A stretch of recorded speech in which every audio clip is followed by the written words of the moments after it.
आज हम जिस शहर की यात्रा पर आपको लेकर जाने वाले हैं उसे पूरी दुनिया के सबसे चर्चित शहरों में से गिना जाता है और दुनिया के सबसे ज्यादा भीड़ भाड़ वाले शहरों की लिस्ट में ये जगह काफी आगे है। और इस शहर को कहा जाता है द रिक्शा कैपिटल, क्योंकि इस शहर में हर दिन सड़कों पर भाई 3 लाख से भी ज्यादा रिक्शा उतरते हैं। और इस शहर में रहने वाले लोगों में सबसे ज्यादा मुस्लिम है, लेकिन शहर का नाम रखा गया है हिंदू देवी के नाम पर। यहाँ का मलमल का कपड़ा एक समय पर पूरी दुनिया में राज करता था। और इस शहर के हर कोने में आपको मिलेगी एक मस्जिद और साथ ही हर गली में मिलेंगे चाय की चुस्कियाँ लेते हुए लोग, क्योंकि शहर के लोगों को ना भाई चाय का आदी माना जाता है। और इस शहर के लोगों को है क्रिकेट सबसे ज्यादा पसंद, भाई दीवानगी यहाँ। जी हाँ दोस्तों, ये शहर कोई और नहीं बल्कि बांग्लादेश की राजधानी ढाका है। वो ढाका जिसे दुनिया के सबसे पॉपुलेटेड शहर में गिना जाता है। तो चलिए एक साथ चलते हैं बहुत ही खूबसूरत शहर ढाका के सफर पर। ढाका एक ऐसा शहर जिसे लेकर कहा जाता है कि अगर आपको सपने देखने हैं ना तो भाई इस शहर में चले जाइए। इस शहर की बात करने से पहले आपको बताते हैं उस देश का नाम जिसका ये पॉपुलर शहर है, और ये है बांग्लादेश, जो कि दक्षिण एशिया में स्थित नदियों से भरा एक देश है। और इस देश का आधिकारिक नाम पीपल्स रिपब्लिक ऑफ बांग्लादेश है। और देश में रहने वाले लोगों की कुल पॉपुलेशन है 16.94 करोड़। और आबादी के लिहाज से बांग्लादेश है दुनिया का 8वां सबसे बड़ा देश भाई, सोचो। वहीं अगर बात करें ढाका की तो ढाका को कहा जाता है बांग्लादेश की राजधानी। और ढाका सिर्फ बांग्लादेश ही नहीं बल्कि पूरी दुनिया में सबसे पॉपुलर शहरों की लिस्ट में शामिल है। इस शहर में रहने वाले लोगों की कुल जनसंख्या 1.2 करोड़ के आसपास है। और इस लिहाज से ढाका बांग्लादेश का सबसे बड़ा शहर भी है। ढाका का कुल क्षेत्रफल 306.4 वर्ग किलोमीटर है। दोस्तों ढाका शहर को लेकर एक खास बात यह है कि इस शहर की अपनी हिस्ट्री है यार। और यहाँ के लोग अलग हैं, खान पान अलग है, और सबसे अलग है यहाँ के लोगों का रहन सहन। ढाका में रहने वाले अधिकतर लोग बंगाली भाषा बोलते हैं और बंगाली पूरे बांग्लादेश की भी आधिकारिक भाषा है, जबकि अंग्रेजी मुख्य रूप से बोली जाने वाली दूसरी भाषा है। ढाका को मस्जिदों का शहर भी कहा जाता है और मुगल सल्तनत के दौरान इस शहर को जहांगीर नगर के नाम से भी जाना जाता था। तब यहाँ होने वाली मलमल की खेती का कोई मुकाबला ही नहीं था भाई। पूरे एशिया के साथ ही साथ पूरे दुनिया के कई बड़े देशों में इसी शहर से मलमल का व्यापार बड़े स्तर पर किया जाता था। अगर इस शहर की हिस्ट्री पर थोड़ा नजर उठाकर डाले ना तो दोस्तों आपको शायद ही इस बात की जानकारी होगी कि ढाका पहले बंगाल की राजधानी माना जाता था। जी हाँ, सही सुना आपने। मुगल शासन के दौरान ढाका बंगाल प्रांत की राजधानी थी। 19वीं सदी में इस शहर का निर्माण अंग्रेजों ने करवाया था और देखते ही देखते कलकत्ता के बाद ढाका दूसरा सबसे बड़ा शहर बन गया। बंटवारे के बाद ढाका पूर्वी पाकिस्तान की राजधानी बना और साथ ही साथ 1972 में ये बांग्लादेश की राजधानी बना और तभी से इस शहर को बंगाल की राजधानी कहा जाता आया है। ढाका को लेकर कहा जाता है कि इसी शहर से पूरे बांग्लादेश को कंट्रोल किया जाता है, क्योंकि बांग्लादेश की जितनी भी बड़ी सरकारी दफ्तरें हैं ना वो सब ढाका में ही हैं। हर साल यहाँ लाखों टूरिस्ट आते हैं घूमने के लिए, क्योंकि ढाका शहर को माना जाता है एक फेवरेट टूरिस्ट डेस्टिनेशन। दोस्तों ढाकेश्वरी हिंदू मंदिर बांग्लादेश का सबसे बड़ा मंदिर है और इसी के नाम पर ही राजधानी ढाका का नाम रखा गया। इस मंदिर को 800 साल पुराना बताया जाता है, जो कि ढाका के लाल बाग के करीबन 1 किलोमीटर की दूरी पर है। बांग्लादेश में रह रहे हिंदुओं के लिए ये मंदिर सबसे खास माना जाता है और नवरात्रि के दौरान इस मंदिर की रौनक भाई देखते ही बनती है। इस मंदिर में उतनी ही धूमधाम से दुर्गा पूजा का आयोजन किया जाता है जितना हमारे पश्चिम बंगाल में होता है। और इस दुर्गा पूजा में हिंदू ही नहीं बल्कि मुस्लिम भी देखने को मिलते हैं। दूर देशों से ढाका आए ज्यादातर लोग नवरात्रों के दौरान ही बांग्लादेश की ट्रिप प्लान करते हैं ताकि उन्हें भी इस दुर्गा पूजा में शामिल होने का मौका मिल सके। दोस्तों ढाका का जब भी नाम लिया जाता है ना तो सबसे पहले यहाँ के कपड़ों की बात जरूर होती है। ढाका के मलमल 200 साल तक इस धरती का सबसे कीमती कपड़ा बना रहा और हजारों सालों से ये कपड़ा पूरी दुनिया में सबसे ज्यादा पसंद किया जाता है। पहले के समय में देवियों की मूर्ति को मलमल के कपड़े पहनाए जाते थे और कहा जाता था कि ये कपड़ा हवा जितना हल्का होता है यार, जिसे सिर्फ ढाका के कारीगर ही तैयार कर पाते थे। ये कपड़ा इतना पतला होता था कि आप कई मीटर लंबे कपड़े को अपनी अंगूठी के बीच से निकाल सकते थे और ये उस दौर का सबसे महंगा कपड़ा था। राज दरबार के कवियों ने इससे प्रभावित होकर इसका नाम बफ्त हवा यानी कि बुनी हुई हवा रखा था। और आज भी ढाका के कोने कोने में प्राचीन समय के कारीगर मिल जाएंगे जो सालों से इस शहर में रहकर मलमल के कपड़े को तैयार कर रहे हैं। दोस्तों हम आपको पहले ही बता चुके हैं कि ढाका शहर को मस्जिदों का शहर कहा जाता है और ऐसा इसलिए क्योंकि जितनी भी मस्जिदें आपको अकेले इस शहर में देखने को मिल जाएंगी ना उतनी कहीं और देशों में मिलाकर भी शायद ही देखने को मिलेंगे। पूरे के पूरे शहर में कुल 6000 मस्जिदें हैं और इनमें से कुछ मस्जिदें तो बंटवारे के पहले की हैं, जबकि कुछ मस्जिदें तो पूरे बांग्लादेश का टूरिस्ट पॉइंट मानी जाती हैं। टूरिस्ट पॉइंट का मतलब है कि बांग्लादेश की यात्रा पर आने वाले लोग ढाका की इन मस्जिदों को देखने के लिए जरूर आते हैं। और ढाका में इतनी मस्जिदें होना कोई हैरान करने वाली बात नहीं है, क्योंकि ये शहर पूरे एशिया का सबसे ज्यादा आबादी वाले शहरों में गिना जाता है और यहाँ सबसे ज्यादा आबादी मुस्लिमों की है। अगर आप बांग्लादेश जाएंगे ना तो ढाका की प्राचीन और ऐतिहासिक मस्जिदों को एक बार जरूर देखने जाइएगा। तो दोस्तों ये तो थी मस्जिदों की बात यार। इसके अलावा ढाका शहर को कहा जाता है रिक्शा कैपिटल। ऐसा इसलिए क्योंकि जितने रिक्शा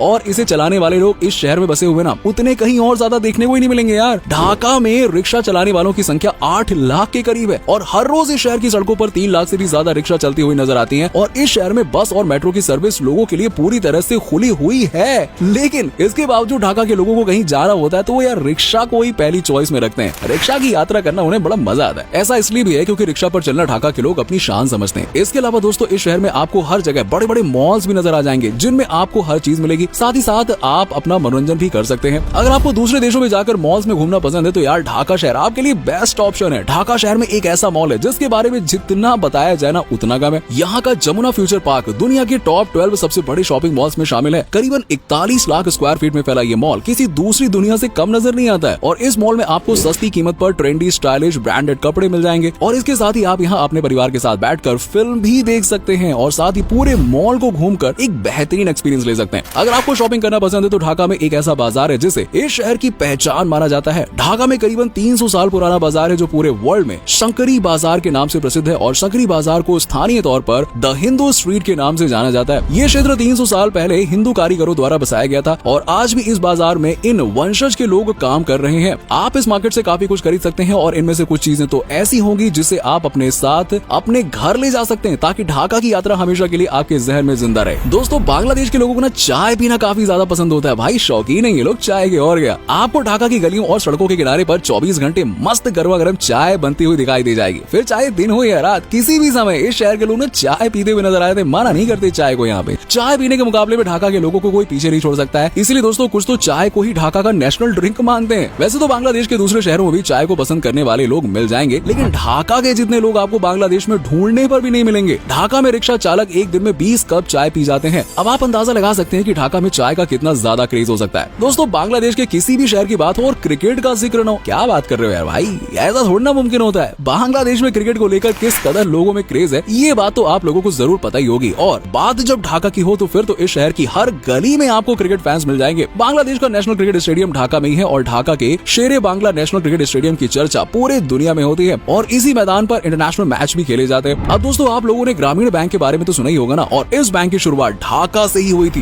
बिल्कुल सही सुना आपने। सबसे पहले ग्रामीण बैंक मोहम्मद यूनुस द्वारा स्थापित किया गया था। उन्होंने इस बैंक के द्वारा बांग्लादेश में गरीबों को बिना जमानत के छोटे छोटे लोन देने की शुरुआत की थी। इसीलिए उन्हें बांग्लादेश के गरीबों का मसीहा भी माना जाता है और उनके इस मॉडल को पूरी दुनिया ने अपनाया था और इसके लिए मोहम्मद यूनुस को 2006 का नोबेल शांति पुरस्कार मिला था। दोस्तों अगर आप ढाका में हैं और आपने खाने को ट्राई नहीं किया तो फिर क्या ही किया भाई, मतलब वेस्ट है आपकी यात्रा। छोड़ दो ढाका भाई, लौट आओ। अरे यार ढाका को छोड़ो, पूरे बांग्लादेश में आपको खाने का ऐसा टेस्ट मिल जाएगा ना जैसे भारत में मिलता है, उतना ही स्पाइसी और उतना ही टेस्टी। हिल्सा यानी कि इलिश करी बांग्लादेश की नेशनल डिश है और अगर आपको इस डिश को ट्राई करना है तो ढाका से बेहतरीन दूसरा शहर आपको कोई और नहीं मिलने वाला है। इसी शहर में इलिश डिश सबसे ज्यादा टेस्टी तरीके से बनाई जाती है। बिरयानी भाई, बिरयानी की दीवानी तो पूरे भारत में है और जब बात बिरयानी की होती है तो ढाका भाई आपको हैदराबाद जितनी टेस्टी बिरयानी यहाँ पे मिल जाएगी। इन दोनों डिशेस के अलावा आप ढाका जाकर धोकर दलना, भोरता, बेगुनी और सीख कबाब भी ट्राई कर सकते हैं। बहुत जबरदस्त और बहुत टेस्टी होता है। इन सभी डिशेस का स्वाद आपको जितना ढाका में मिलेगा ना उतना पूरे बांग्लादेश के किसी दूसरे शहर में मिलने ही नहीं वाला है भाई। दोस्तों अगर आप ढाका के ट्रिप पर जाएं तो इस बात का ध्यान जरूर रखिएगा कि ढाका अपने यहाँ रहने वाले लोगों की भीड़ भाड़ की वजह से पूरी दुनिया भर के शहरों में गिना जाता है और यहाँ हर घंटे जाम की स्थिति बनी रहती है। यानी कि आपको ढाका की सड़कों पर कब भीड़ का सामना करना पड़ जाए कोई नहीं जानता भाई। इस शहर में हर रोज 4 से 5 घंटे का जाम लगा रहता है भाई। इसलिए अगर आप कहीं भी घूमने निकले तो इस बात का जरूर ध्यान रखें कि उसके अनुसार आपके टाइम शेड्यूल को आप सेट कर लें। चलिए दोस्तों आपको बताते हैं ढाका आप कैसे पहुंच सकते हैं। दोस्तों भारत के प्रमुख शहरों जैसे कि दिल्ली, मुंबई और कोलकाता से ढाका के लिए सीधे फ्लाइट की सुविधा उपलब्ध है। आपको इन शहरों में से जो भी शहर नजदीक लगे आप वहां से फ्लाइट पकड़कर सीधे ढाका पहुंच सकते हैं और किसी भी सिटी से फ्लाइट लेने पर आपका बांग्लादेश जाने का किराया 7 से 8 हजार रुपए तक होगा। अगर आप फ्लाइट से ढाका जाना चाहते हैं तो आपको फ्लाइट की टिकट 2-3 महीने पहले ही बुक करा लेनी चाहिए ताकि आपको कम पैसे में ही टिकट मिल जाए। बांग्लादेश जाने के लिए कोई डायरेक्ट ट्रेन की सर्विस उपलब्ध नहीं है। आपको पहले पश्चिम बंगाल के लिए ट्रेन बुक करनी होगी और इसके बाद आप यहाँ से बांग्लादेश के नजदीक पहुँच सकते हैं। तो दोस्तों ये था खूबसूरत शहर ढाका और इस शहर से जुड़ी रोचक बातें। अगर आपको बजट में किसी शहर की यात्रा करनी है तो चले जाओ यार ढाका। सिर्फ ढाका ही नहीं बल्कि अगर आपको पूरा बांग्लादेश देखना है तो आपका 7 दिनों का खर्चा 35 से 40 हजार रुपए आएगा और इस देश की करेंसी बांग्लादेशी ढाका है। खैर दोस्तों अगर आपने इस शहर को पहले विजिट किया है तो आपको ढाका की कौन सी चीज सबसे खास लगी हमें नीचे कमेंट सेक्शन में कमेंट करके जरूर बताएगा। अगर आपको हमारी आज की वीडियो पसंद आई हो तो इसे लाइक करें और शेयर करना बिल्कुल मत